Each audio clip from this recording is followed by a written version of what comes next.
Next problem, y is equal to sin power mx into cos power nx. We have to find the derivative of this function. So ila icharu. So differentiate with respect to x. So దీని మనం x పరంగా derivative చేస్తున్నాం. So derivative of y with respect to x divide by dx. So ఇది చూడడానికి ఎలా ఉందంటే ఈ రెండు ఫంక్షన్స్ కూడా మల్టిప్లికేషన్లో ఉన్నాయి.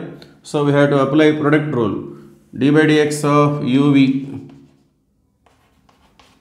is equal to uv into v dash plus v into u dash. So product rule apply చేసుకోవాలి. సో ఒక ఫంక్షన్ వదిలిపెట్టి ఇంకొక ఫంక్షన్ మనం డెరివేటివ్ చేసుకోవాలి. సో సైన్ పవర్ m అని పక్కన పెట్టేద్దాం ఇంటూ డెరివేటివ్ ఆఫ్ దీన్ని u అనుకోండి, దీన్ని v అనుకోండి. So u into d by dx of v plus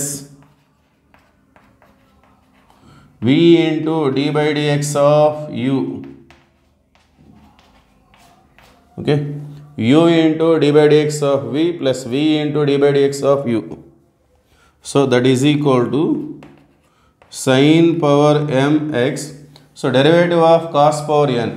so దేనికైనా ఏ ఫంక్షన్కైనా డెరివేటివ్లో పవర్ ఉందంటే పవర్ ఫార్ములా అప్లై చేసుకోవాలి. Derivative of x power n or derivative of u power n. Okay, so power ముందుకు వచ్చి పవర్లో ఒకటి డిక్రీజ్ చేసుకోవాలి. N into cos power n minus one x. So power formula derivative of x power n ఎలా ఉంటుంది? N into x power n minus one. Okay, so దీన్ని మనం ఎక్స్గా treat చేసి ఈ విధంగా రాసాం, కానీ ఇది ఎక్స్ కాదు కాబట్టి మళ్ళీ ఈ ఫంక్షన్ మనం డెరివేటివ్ చేసుకోవాలి. Once again we have to differentiate cos x with respect to x. So derivative of cos x అంటే ఏమొస్తుంది?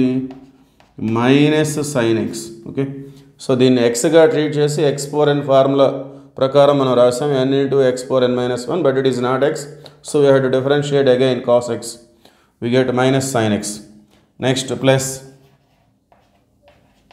Cos power n X into derivative of sine power M X. So ఇక్కడ కూడా మనం బేస్ని ఈ sign ఎక్స్ని ఎక్స్గా treat చేసినట్టయితే X power ఎం. So power ఫామ్లో ఉంది. So power ముందు రాసుకోవాలి, పవర్లో ఒకటి లెస్ చేయాలి. సో ఎం ఇంటూ సైన్ పవర్ ఎం మైనస్ వన్ ఎక్స్. సో దీన్ని ఎక్స్ పవర్ ఎంగా ట్రీట్ చేసే డెరివేటివ్ రాసాము, కానీ ఇది బేస్ అనేది ఎక్స్ కాదు, sign X. So we have to differentiate that into derivative of sign X means cos x. Okay, so finally so minus ముందు రాసుకోవాలి n sin power m into sin. So bases ఈక్వల్గా ఉండి మల్టిప్లికేషన్లో ఉంటే powers add చేసుకుంటాం. sin power m plus one X into cos power n minus one X